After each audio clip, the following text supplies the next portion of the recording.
The accident happened so fast that no one could understand what they had just witnessed. One moment, traffic on the busy downtown crosswalk moved normally beneath the bright noon sun, and the next, a luxury sedan lost control and spun toward the pedestrian lane like a roaring beast. In the middle of the chaos stood Soraya Valen, the icy composed CEO known across the city for her brilliance and unshakable presence, now frozen in place as death rushed toward her. And before anyone could scream, a man with tired eyes, calloused hands, and a worn backpack over one shoulder sprinted from the crowd, grabbed her with both arms, and rolled her out of the car's path. Tires screeched, people yelled, and fragments of glass glittered like falling rain. But when Soraya opened her eyes, shaken and trembling, the man was already brushing dust off her blazer, beginning to step back into the sea of strangers as if saving her life had meant nothing at all to him. If you believe in kindness, second chances, and the power of everyday heroes, please like, comment, share, and subscribe to Touch of Kindness right now.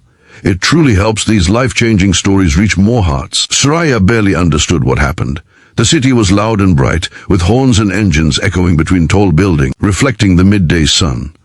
But all she could hear was her own shaken breath. She sat up slowly, feeling the warmth of a stranger's arm briefly steady her before he fully pulled away. She tried to focus, but her head throbbed and her vision fluttered. The man's face hovered above hers for a moment, sun-tanned skin, unshaved jaw, tired dark eyes that carried both exhaustion and something gentle. He seemed like someone who had been running on empty for a long time. Before she could thank him or even ask for his name, he stepped back as though he didn't belong in her world, as though he was used to being forgotten. But Soraya reached out weakly, trying to stand, and the moment she blinked, he was swallowed by the crowd moving like a river around her. She was rushed to a clinic nearby by her assistant and some bystanders, but throughout the quick medical checkup, one thought refused to leave her mind.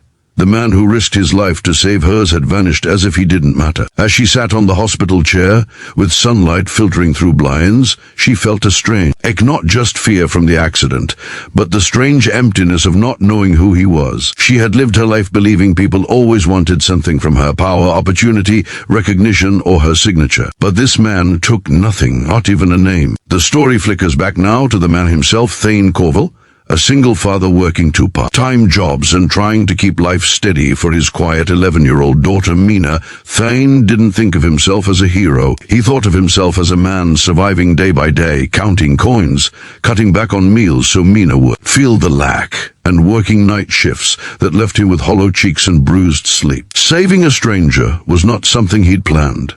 In fact, after the accident, he didn't even let himself look back. He slipped into the alley behind a bookstore, leaning against the brick wall, feeling the adrenaline crash through him like a tidal wave. His hands trembled, his knees shook. But he took a deep breath, steadied himself, and walked on. Mina had school, bills were due, life never paused for men like him. Soraya's life, however, felt as though it had abruptly shifted direction. She returned to her corporate tower with the skyline glittering behind her, but meetings sounded hollow, decisions felt distant, and even her employees sensed something had softened around the edges of her usual composed exterior. The incident replayed constantly in her head: the surge of fear, the warmth of his arms, his steady voice telling her she was safe, and the quiet way he disappeared.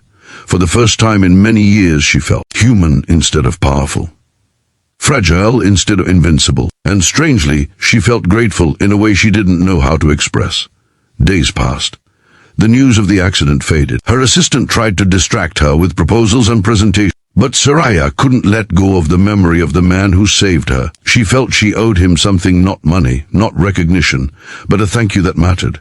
A moment of acknowledgement. She didn't like the idea that someone who risked his life for hers walked back into his world unnoticed. Meanwhile, Thane continued life as usual. He packed Mina's lunch, helped her with homework under a flickering kitchen bulb, and picked up extra hours in a warehouse. He didn't tell her about the accident. He didn't want her to worry. His world was quiet, small, and often heavy, but in the moments Mina smiled, he felt like he had everything he needed. Money was tight, rent was late, and exhaustion crawled into his bones like a permanent shadow, but he kept going. He always did. 1 week later, fate intervened.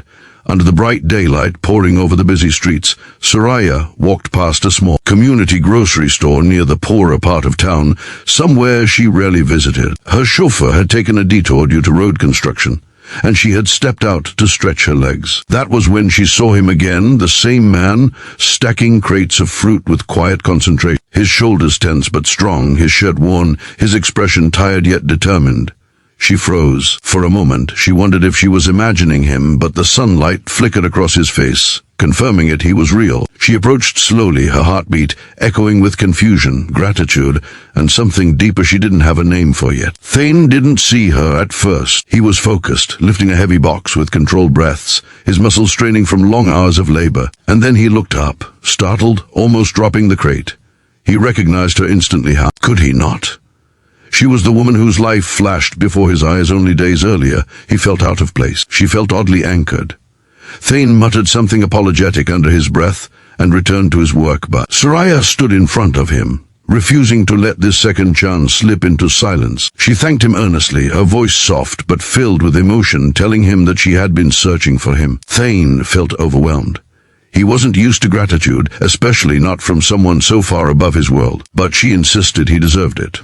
The conversation was brief, awkward and quiet, but beneath it formed an invisible thread connecting two people who should never have crossed paths. Over the next days, Soraya found herself drawn back to the little store more often. Each time, Thane tried to hide behind his work, embarrassed by his clothes, his calloused hands, his humble life. But Soraya didn't see any of that.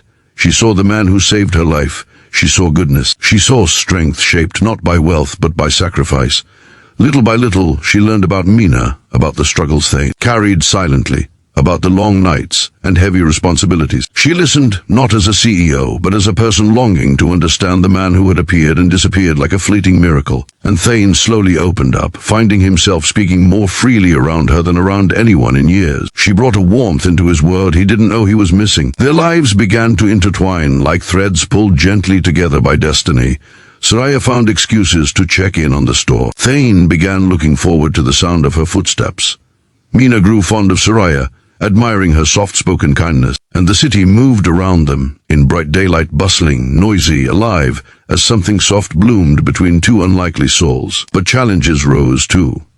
Rumors sparked when Soraya was seen visiting the poor district. Reporters speculated, employees whispered, and shareholders questioned her focus. Thane feared being the reason her reputation suffered, feeling unworthy and out of place. He stepped back, trying to fade again. He convinced himself she deserved someone equal to her world, not a struggling single father fighting to stay afloat. Yet Soraya found him before he could disappear again. She confronted him with the same steadiness. She used to lead boardrooms, but softened by genuine emotion. She told him she didn't care about rumors or status. What mattered was sincerity, courage, and the quiet soul who saved her without expecting anything. In that moment, Thane understood that sometimes life offered gifts not because someone earned them, but because they needed them. Their connection deepened slowly, naturally, with honesty and vulnerability weaving trust between them. Soraya introduced Mina to new opportunities, helping her see a bigger world while never overstepping Thane's role as a father. Thane helped Soraya rediscover simple joys, sunlit walks through the park, quiet conversations over coffee, laughter free from corporate pressure. They balanced each other in ways neither expected. Months passed, and what began with an accident under the blazing sun slowly grew into something gentle and life-changing. Not because they were perfect, but because they healed parts of each other that had long been silent. If this story touched your heart, please like, comment, share, and subscribe. To Touch of Kindness, your support keeps these emotional stories alive. Before the ending, please drop one special comment. Kindness creates miracles. And so, a single dad who once tried to fade into the crowd became the reason a powerful CEO learned how to feel again. And a woman who once lived behind glass walls found someone who saw her not as a title, but as a human being worth saving. Together, under the brightness of ordinary days, they discovered that sometimes the most extraordinary love begins with a single moment of courage and kindness that refused to be forgotten.